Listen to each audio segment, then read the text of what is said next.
Blacks in power are the oil and water of American politics, end quote. Source unknown. Power plays a critical role in black-white race relationships in America. Though we cannot see, taste, or touch it, we can sense its presence and attest to its strength and potency. It affects all manner of human relations. Power, in and of itself, is neutral. Only the motives and purposes of the power users make power good or bad. It has been abusively used to create divisions between black and white people around the world. A racial and ethnic hierarchy disproportionately distributed nearly 100% control and ownership of wealth, material resources, and privileges to whites at the top of the social order, while blacks assigned to the lowest level were disproportionately burdened with poverty, powerlessness, and social exclusion. The problems created by those power disparities spawned racial iniquities that only power realignment can correct. Dominant society used its power to label blacks lazy, ignorant, and criminal, then enacted laws that denied them jobs, education, and justice. And through the most insidious act of all, dominant society used its social powers to assign an intensely negative human worth to black skin color that caused millions of blacks to fear each other and hate themselves. What is power? Power is defined by Webster's dictionary as the ability to bring about fulfillment of one's desires and needs. Behavioral scientists add another nuance to the meaning by including in the definition the notion of one entity imposing its will on another. Along the same line, Thomas Sowell, an economist, defines the term power in a much broader sense. In his book, The Economics and the Politics of Race, he adds the qualifier that, quote, power is not simply the ability to get something done, but to get it done despite the resistance and opposition of others, end quote. It is this last definition of power that is used in this book. A true power holder can enforce its decision and will on the less powerful by applying or threatening to apply penalties or force. Or it can elect to secure compliance to its wishes and decisions by providing or offering rewards. The final decision on the use of any particular form of social control belongs to the power holder. Those holding power have used it effectively in organizing and controlling blacks to the benefit of the larger society. Power has determined the quality of black life. Social powers external to black communities have controlled and shaped black people's lives and behavior for more than 4 centuries. The power of dominant society determined whether blacks would walk proudly as free bushmen of West Africa or toil in chains as slaves among the bushes of America. Dominant society's power made blacks the economic locomotive engine that drove civilizations around the world, but assigned blacks to the caboose so that they could not enjoy the fruits of their own labor. Kinds of power. To advance the self-interest of an individual or a group, humans use numerous kinds of powers. The most common forms of power in black-white relations are group power, institutional power, wealth power, numerical population power, political power, and voting power. The dominant society uses power mechanisms such as government, private corporations, religious and social institutions to perpetuate its self-interest and secure and maintain control of power-building resources. Black labor was a wealth builder and therefore a power-generating resource that dominant society greatly valued and manipulated. To maintain power generated by black labor, white society used whatever means necessary to keep blacks powerless and under control. Group power. The United States' constitutional spirit of individualism notwithstanding, group power was the true and base origin of all rights in American society. Group power is typically manifested when a collection of individuals organize and pool their resources to achieve common goals and shared benefits. Such action is the primary instrument for securing objects of interest and power. In the founding years of this nation, European whites built their dreams of becoming a wealthy aristocracy within a capitalistic democracy on the backs of black slaves. The collective power resources of many people, nations, religions, and organizations were aligned and concertedly used to exploit blacks. Their strategy illustrates that group power requires general agreement among the participating members on a core issue, but power evolves from the group's collective motives and goals. Institutional power. Institutions arise and exist only by means of group behavior. Institutions center their activities around fundamental social, cultural, academic, racial, religious, or financial needs. They permanently unite a group of people in a cooperative task. Once decisions have been made by the larger society, institutions use their resources to confirm and explain why the larger society made such decisions, and occasionally institutions are called upon to play leadership roles. Institutions can acquire a variety of powers due to their non-biological permanency. If financially supported, they survive aging, political shifts, and drastic social changes. An institution's power are in proportion to and may be measured by its ability to create, store, and circulate data, develop and influence public policies, aggregate people around issues, network with other institutions and organizations, and stimulate the development of leadership. Institutions can do all of these things well, become very powerful. The greatest limitation of institutional power is the lack of transferability of its powers to a particular individual at a particular time on a particular issue. This institutional limitation promotes institutional leadership instead of charismatic personalities. Considering Black America's dire dilemma, the formation of a network of intellectual institutions is imperative for building power bases. The impact of institutionalized power on Blacks. The superior group power of whites influenced all the institutions they built: government, schools, businesses, churches, and social organizations. Institutions were the means of inculcating values that would perpetually maintain the self-interest of European whites and their descendants. Thus, institutional power has become a major factor in maintaining power imbalance between Blacks and whites. Government was one of the most powerful tools of the dominant society. Without the support and power of government, the white society could not have enslaved and segregated Blacks for centuries. Government, for example, enacted laws that forbade schools to accept Black children and made it illegal to teach a Black person to read or write. Initially, all formal religious denominations accepted the abuse of Blacks and even offered biblical justifications for it. Through government, businesses, churches, and other institutionalized power holders, white society controlled the wealth, power, and resources. They also controlled Blacks, their primary labor source. Wealth, power. Economic power has always been the greatest source of power for individuals and groups in America.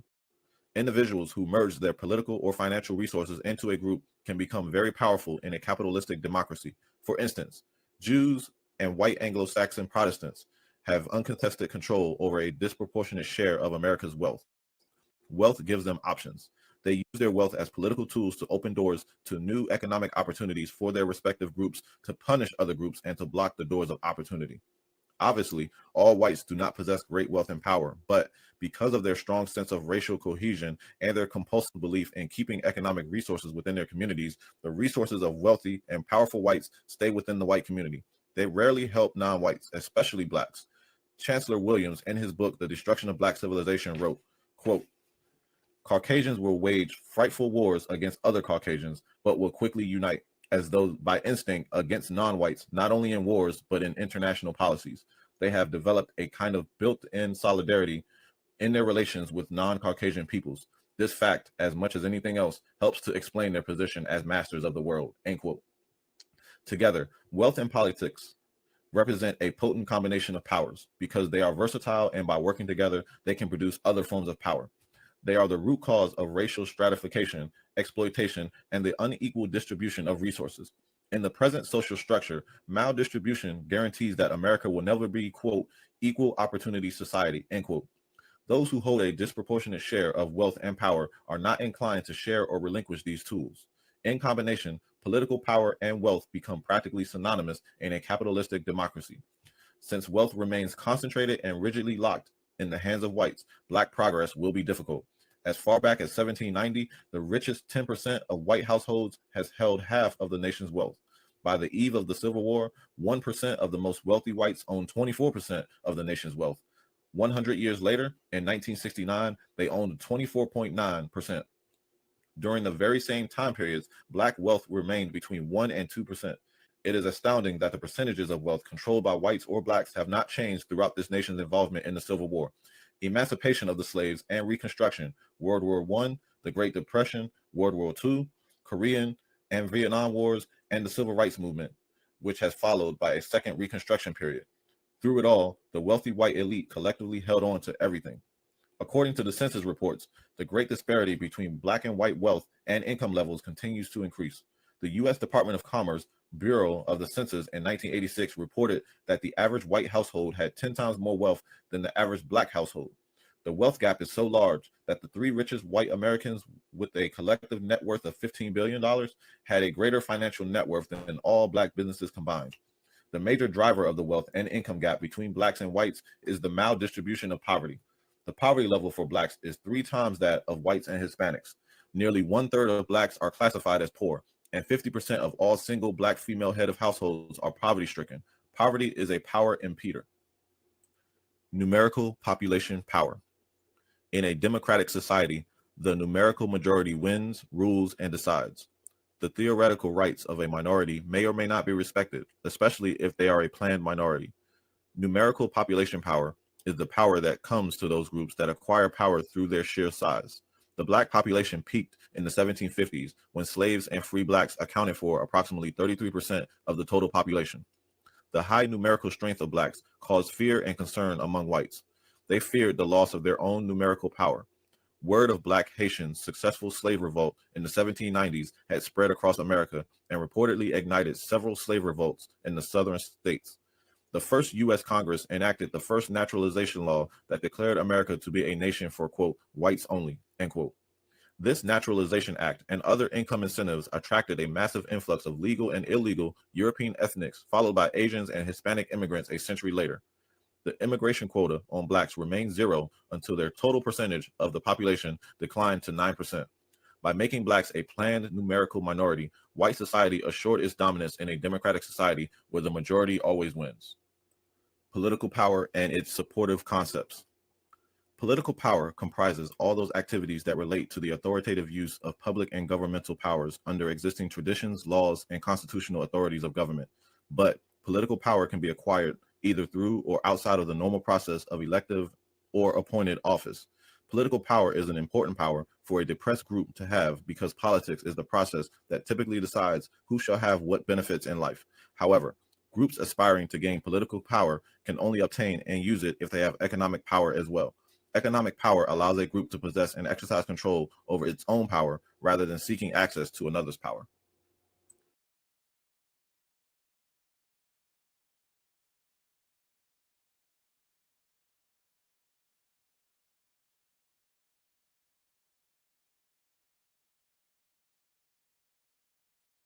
Salaam Alaikum.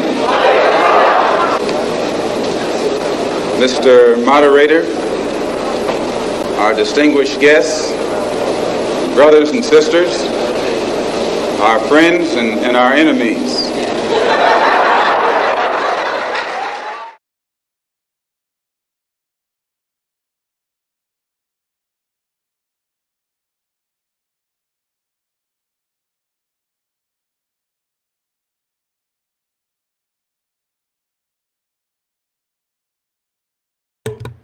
Can y'all hear me now? Sorry. Bismillah, salatu wassalamu rasulullah wa ba'd. In the name of Allah, may peace and blessings of Allah be upon His last and final messenger, Muhammad sallallahu alaihi wasallam. Family, friends, foes, haters, and haters, welcome back to the Feachaz. I greet you all in peace and love with no hatred in my heart. Assalamu alaikum wa rahmatullahi wa barakatuh. Now, before we begin, please like, please subscribe, and please share. As you know, we got a lot of haters up in here. We got a lot of haters up in here. Now, before we begin, what you were hearing was a book written by Mr. Dr. Claude Anderson. It's called Black Labor, White Wealth. And we said on this channel many times, okay, many times, that if you want to know what the plan is for Muslims, you need to look no further than the black struggle. Okay? The black struggle is the Muslim struggle. And everything that Dr. Claude Anderson said about black folk can be applied to Muslims directly. All of it. Except the difference is that Muslims, by and large, have been participating in white supremacy, particularly when they come to the West. They participate in it, and when they get buffed up, bruised up, and baptized by the white supremacists, they start complaining.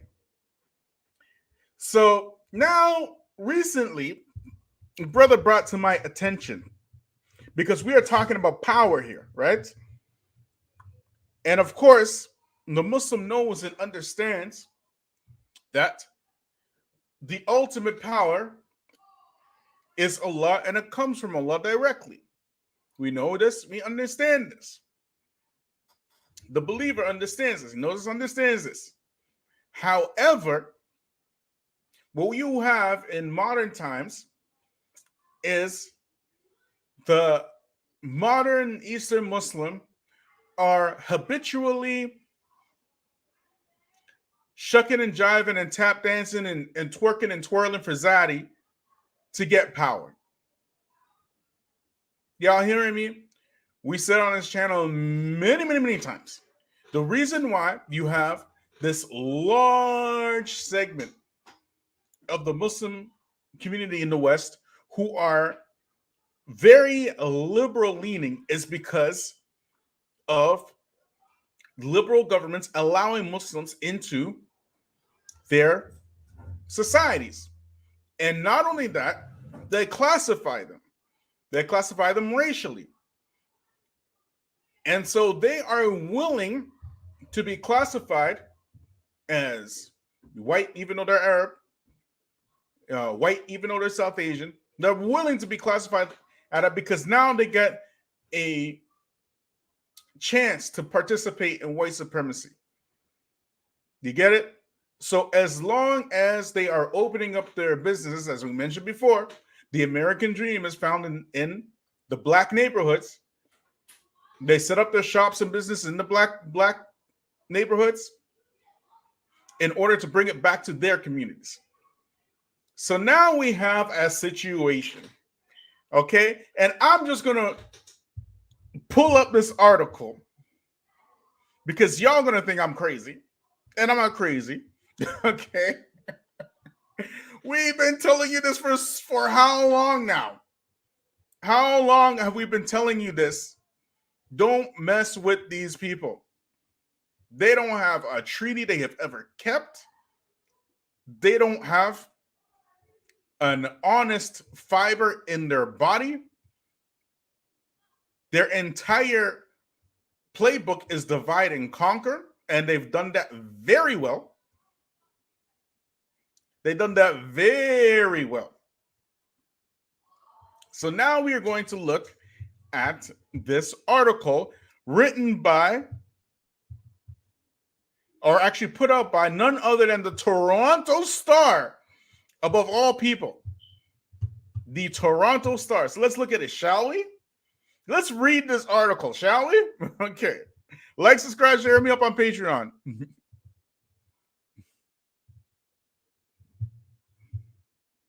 Let's have a look at this article.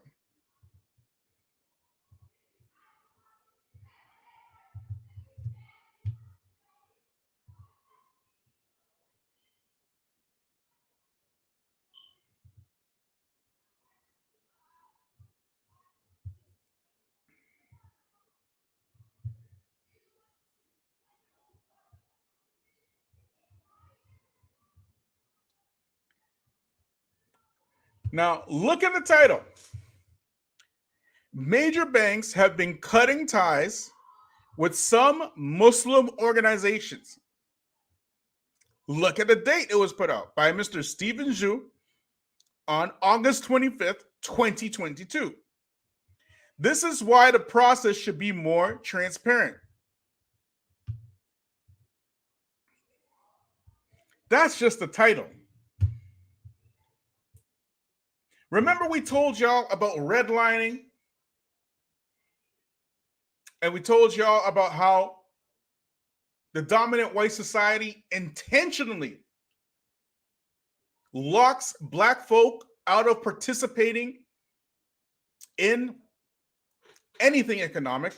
And even when they do, when black people have historically, with no help from the dominant society, have pulled themselves up by their bootstraps like they always talk about, the dominant society has always raised these independent black towns to the ground.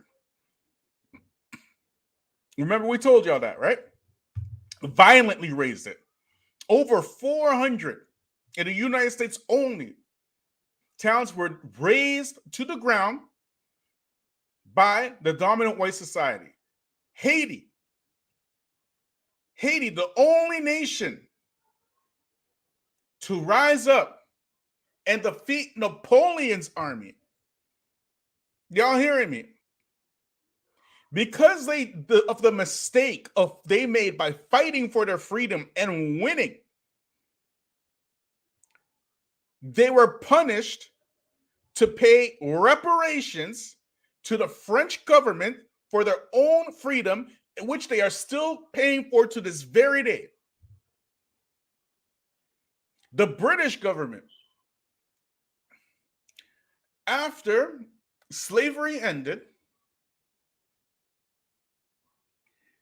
the slave owners were given reparations for their lost property. What was the lost property? Black folk in Britain. And it was finally paid off in 2015. So here you have banks cutting ties with some Muslim organizations. And what do you think the pretext is that these major banks would be cutting off ties with some of these Muslim organizations? Why do you think they're cutting ties with? Somebody put it in the chat. Why do you think they're saying, oh, we got to cut ties with these Muslims? Why do you think that is? Somebody put it in the chat, please. Before we read, because I want to see where my intelligent black folk are, where my intelligent Muslim brothers are and sisters. Thank you. Thank you, Bilal. Terrorism. What else are they going to say? What else are they going to say? So now, do you think that it's really because of terrorism? Or do you think there's some social engineering going on here? Like I said, everything that Dr. Claude Anderson mentioned about power can be applied here directly. So let's read the article, shall we? Let's get into it.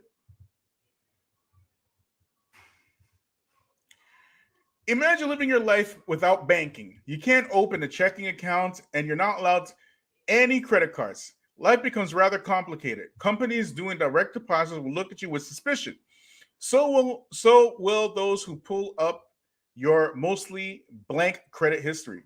Now imagine an entire organization, a charity, for instance, that stores millions of donations in the bank, except one day the bank tells them to find a new home. And a month later, their online donations processor quits on them. Now the charity can no longer function. This is exactly the scenario facing an increasing number of charities across Canada's growing Muslim community. Mosques, schools, community centers, food banks, and humanitarian groups operating as charities that issue tax receipts being embargoed by major banks and online financial services. This cripples the organization, which is left wondering whether they are being treated fairly by powerful financial institutions and what, if anything, they can do about it. Muslim charities depend heavily on online payment processors to handle millions in donations from the community. These transactions are handled by specific companies that work mostly with nonprofits. Major Muslim organizations receive millions in donations that get stored in banks. They need these services to survive. Okay, before we keep reading this, now we know and we understand that the banks in general, they're not just shutting down, or rather locking, we'll call it stealing. That's pretty much what it is. Stealing the wealth of broke people like that in this method. That's not how they steal the wealth of broke people. Okay? We understand that, judging by this article, the Muslims got money. Okay? The Muslims have money. Y'all hearing me? And what are the two ways, the two smart ways, in order to get a politician to do what you want. We've said that on this channel many times, and we said many times that Muslims should operate independently. They shouldn't be operating within the left-right paradigm. They should be working for themselves. Correct? So what are the two ways in a democratic society that you can get a politician to do exactly what you want them to do? There's two ways. Somebody put it in the chat, please.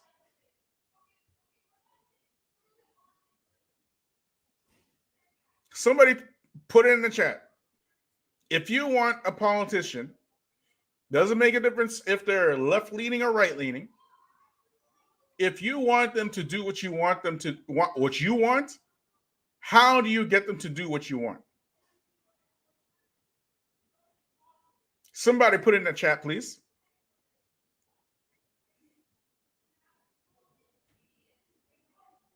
That's right. You can't expect the enemy to help you. But we're talking about within a democratic society. If you need a politician, thank you. That's the first way. First way is lobbying, meaning you bribe them.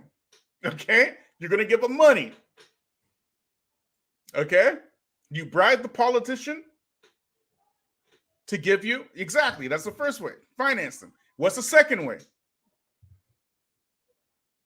What's the second way?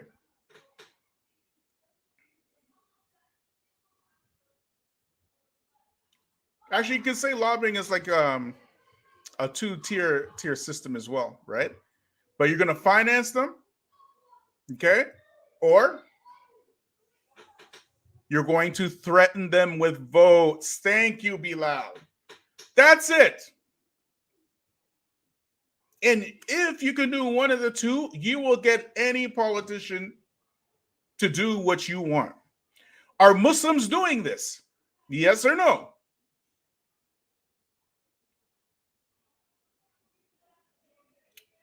Somebody put it in the chat. Are Muslims doing this?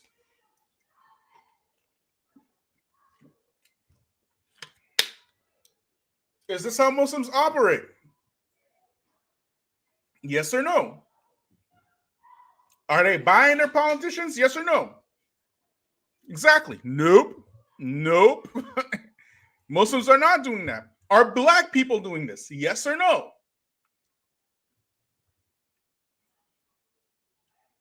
Somebody put in the chat.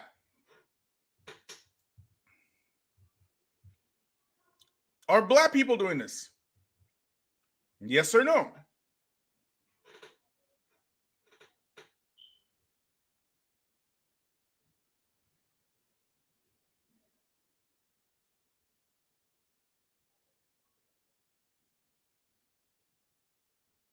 No. Why aren't there any articles about Sikh temples, Christian churches, or any other organization, religious organization? Why are there any articles about them losing their banking? Why is it only Muslims? Because Muslims, number one, they have always historically been seen as a threat to Western European powers. The whole point of Christopher Columbus trying to find a route to India was to avoid the Muslim world. Y'all hearing me? So now y'all come here, and instead of operating as a united front, a united body, what you do is you order the Muslims to give their votes away for free. I remember I did a video about this, about Sheikh Haitham Haddad in the UK, and how he was saying it's wajib, okay? He said it's wajib for Muslims to vote.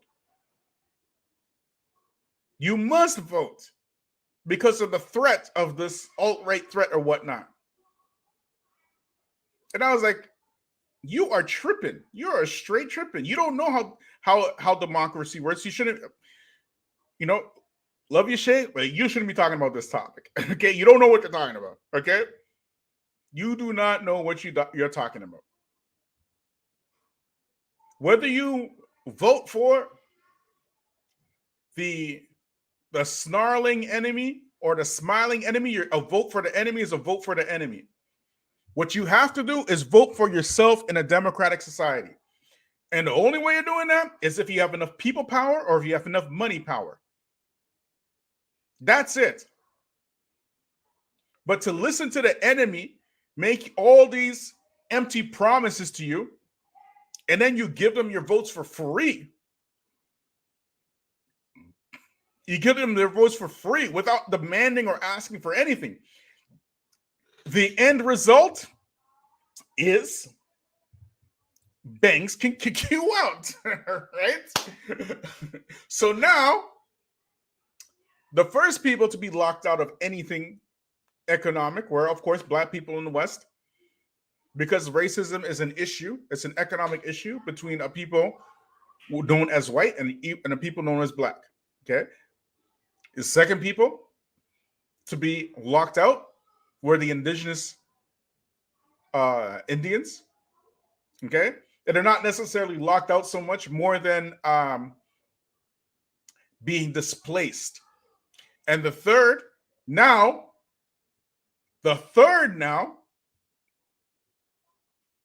is a non-ethnic group that positions themselves as an ethnic group and put themselves in this situation.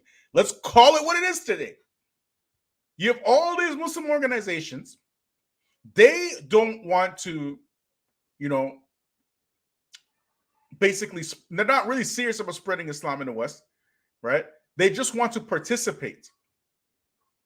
And now they're facing this massive problem, at least in Canada. And I promise you, this will eventually, if it's happening in Canada, I promise you're going to spread to the States. It will spread to the States. It'll probably spread to Britain. I have no doubt about it. It's already happened in France. France were the first people to do this, mind you. And now it's reaching here in Canada. Y'all hearing me? So anyway, let's keep reading. But I recently spoke with 5 major Muslim organizations that have effectively been told that their banks or online donation processes to get lost. The message is usually a short letter or email. The Muslim client has exceeded the financial services risk appetite. They have a month or two to take all their money out and find a new home. How nice of them, at least, to give them some time to find their own money, to get their own money out the banks and move it.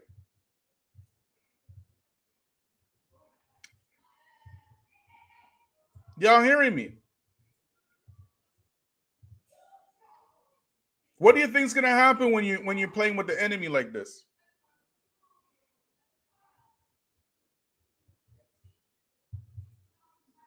What do you think is when you start playing with the enemy like this? Of course, this is going to happen. It's bound to happen. Like, which intelligent person did not see something like this coming? We've been talking about this for the better part of 2 years now.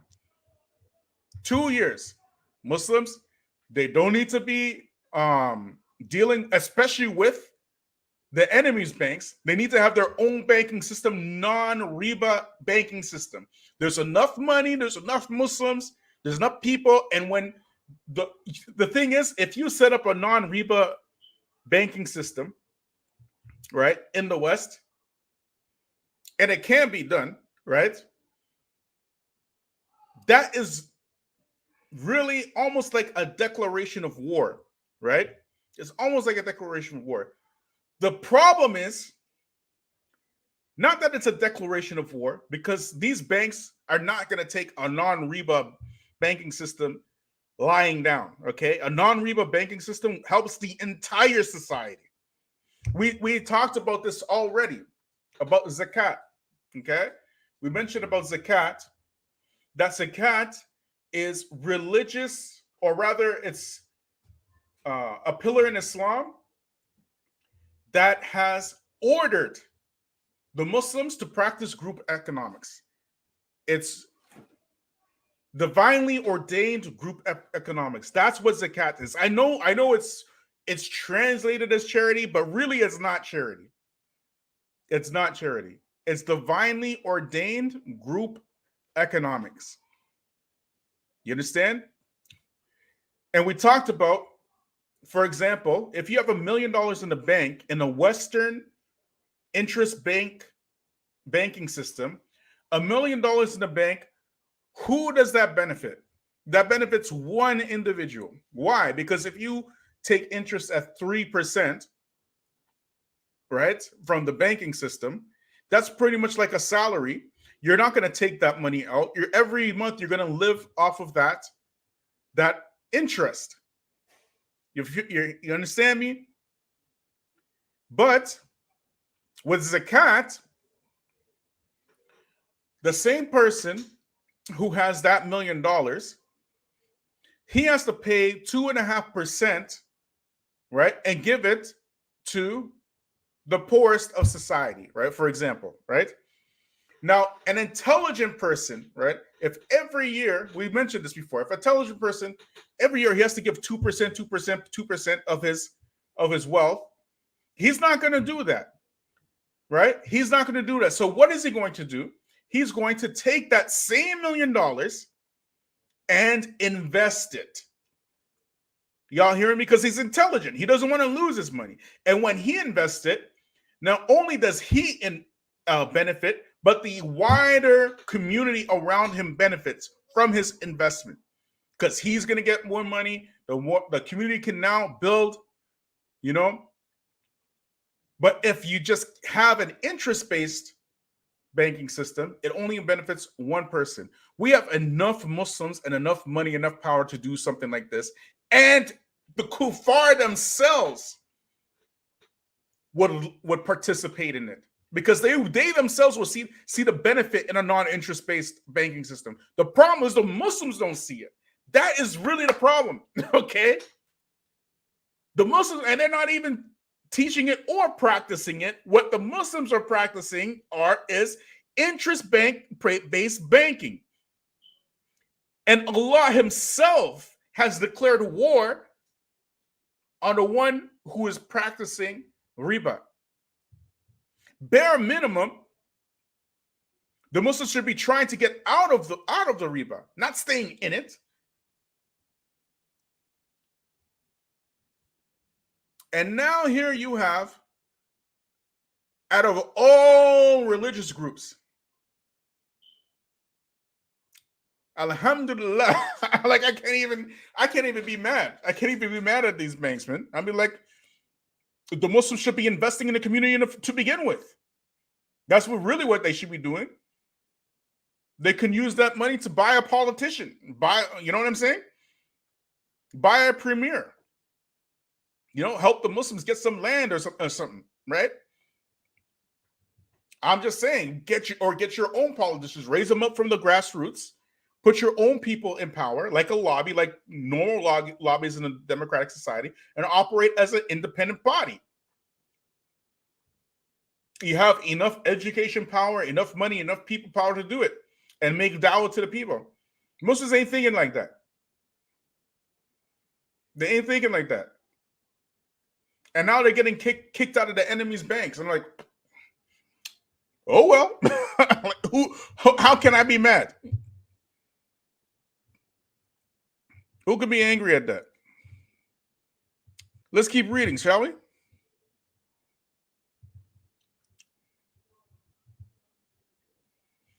One mosque I spoke to was fined once by Canada Revenue Agency. Another had an overseas director arrested on terrorism charges, then acquitted. They all blamed the bad press for scaring off their financial providers who want to avoid risk. Still, these financial services, which include Canada's biggest banks, almost always refuse to disclose exactly why they stopped serving their Muslim clients. Back in the day, Y'all know who Sheikh Saeed Raga is by any chance? The Somalian Sheikh in Toronto. He was from Toronto, anyways. Right? But back in the day, Sheikh Saeed Raga, he was with this masjid called Abu Hurairah. Okay? And then he decided to open up his own masjid. Okay? And let me tell you about masjid wars. Let me tell you about masjid wars, man. I'm not going to get too much details. Anybody who wants to find out about it and can go do their own research about it. But it was pure masjid wars. And guess who came to visit Saeed Raga on several occasions? Yes, the CRA. The CRA, Canada Revenue Agency, and CSIS. Several occasions. And guess which country made a new law specifically, or a bylaw specifically, in order to shut down Saeed Raga's masjid? Oh, y'all didn't know. Y'all didn't know. Well, like G.I. Joe said, knowing is half the battle. Y'all don't know this enemy. That's the problem. You don't know this enemy. We ain't tripping out here.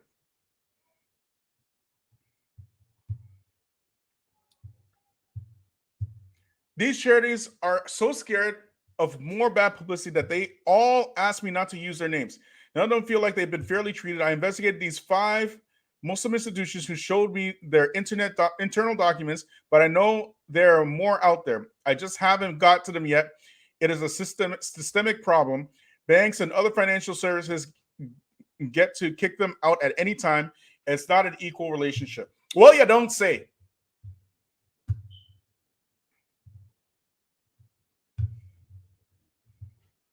You don't say.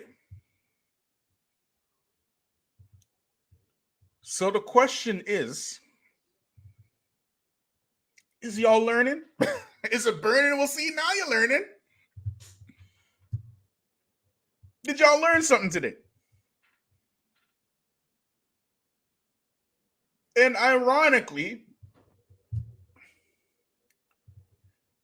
it seems like I don't know if any other channel is covering this stuff, to be honest.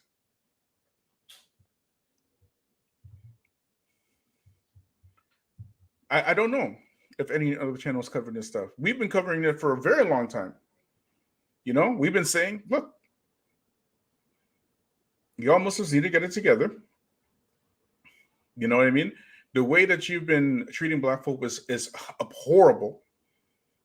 Absolutely abhorrible. Okay? And now you're going through the same things that black people have been going through. And sorry ain't sorry. You know what I'm saying? Sorry ain't sorry. All right, y'all.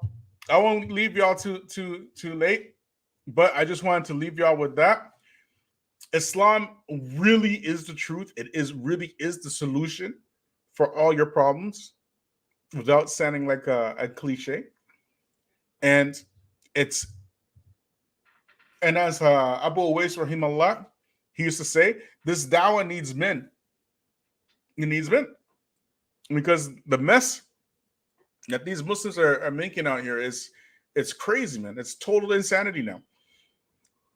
And it's going to get to a point, because you see these Muslims out here, the way that they even talk to the kuffar is like it's all concessionary, and they don't even try to even speak with the Quran and the Sunnah at all. You know what I mean? Salaam Alaikum, brother reactionary. Wa alaikum salam wa rahmatullah. How you doing, the Feachaz? You good, brother? Alhamdulillah. What you got for us, bro? Yeah, what you're talking about has been going on in the UK for several years. Mm-hmm. Who's really and what surprised? I understood from reading, yeah, apparently a number of the Gulf countries, they're really concerned about opposition groups pushing an agenda from outside of the Gulf. The people who have fled to the UK or to the United States, they're able to sort of form groups and action plans to target the Gulf states. So what they, you know, and you've seen it, whenever they send dawah people to the West, they always tend to talk about the same topic: warn against shirk, but then also warn against Ikhwan Muslimin and Sururis and all these groups that we never heard of in the UK that we don't give a damn about, like it doesn't affect our lives. Why is that a priority alongside shirk and bid'ah? Why are they telling us about Ikhwan Muslimin? Because the only people I really know, like for sure, that talk about the Qutbi and the Sururis are either the Haddadis, the people who are following Sheikh Rabi', or people who are following Father Harbi. That's it, right? There are many du'at that have never even mentioned that. You know what I mean? Yeah, but Abu Usama talks about it quite frequently, bro. But we know that. I know Abu Usama, right? I mean, he definitely doesn't talk about it frequently, right? I think yes, he does, bro. Yes, he does. That's a little bit of an embellishment. Okay, no problem. Just put the link where he's talking about it right now, like a recent one. I don't listen to him all that often anymore, so I'd have to find it. So that's what I'm saying, right? I don't have to like bring it immediately. I don't have access to what it I'm saying on my is phone. that the ones that I know that talk about those particular groups, either they're coming from Sheikh Rabi' or Father Harbi, or but you have to be fair. Just because you like Abu Usama, Abu Usama. I am fair. I asked you can't be critical of it. To bring a recent one that he talked about them, right? Because you saying you heard he talks about them frequently. You're saying he talks about them frequently, right? And I'm like, I don't know about that, right? That's something. I mean, that's like neither here or there, right? I'm talking about the specific groups, the groups that are talking about Qutbiyya, Sururiyya. And as a matter of fact, if you go on the internet right now, I don't know if it's my audio or yours. I can't hear anything. Yeah, and if you go on the internet right now and you just type in Sururi or Qutbi, the first thing that's going to come up is either spubs.com, right? Menhej.com, like these types of websites. These are but you're not going to see one if you can hear me. Green Lane message, for example, right? That's what I'm saying. If you cannot hear the features, I can't hear them.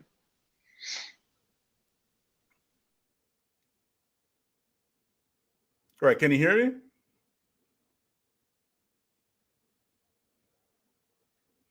Is my sound okay, guys? Just press number 1 if y'all can hear me.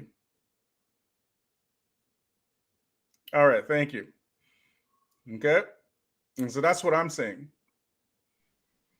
Yeah, the features, I cannot hear you. And it seems like the people in the chat can hear me, but they can't. I don't think we can hear you. Oh, they can hear us both. All right, let me jump out and come back in. All right. Anyways, all right, in terms of Da'is coming up and talking about Qutbiyya and Sururiyya, that's something explicitly from those who are coming from a specific camp of Da'is. You can't say that this is something that the Da'is came to do or talk about Ikhwan Muslimin or whatnot, right? Even though Ikhwan Muslimin in general, they are a problem, of course, right? But right now, especially now in our times, I can't remember the last time I heard any scholar mention anything about Ikhwan Muslimin, right? So, let alone Qutbiyya or Sururiyya, okay? Right? You got bigger fish to fry nowadays, right? The only people talking about that like Spubs in them. Yeah, go ahead, bro. Yeah, bro. Like that's the reason I stopped listening to Abu Usama, because in one of his lectures, one of the last lectures I listened to of him, right? He was talking about this. Again, we're not talking about Abu Usama here, right? We're just talking about whether or not, right, Muslims, right, should be participating in Western banking system, particularly these large Muslim organizations, on this level, right? And as I said many times on this channel, right, Muslims should be independent. If we're not willing to operate as independents, then what you are is being dependent on your enemy. Yeah, absolutely. Right? Muslims need to, as is very clear, as you pointed out, Muslims have a huge amount of wealth, but they're not directing it to Muslim causes. If we empower Muslims in the West, right, to be independent, then we'll be very strong. We can establish a lobbying base, or even take over companies, establish our policies. But instead, we have money being sent to certain countries on the basis that they need it more than the poor people in the West. I'm not. I mean, me personally, not necessarily a fan of that either. I'm not a fan of sending.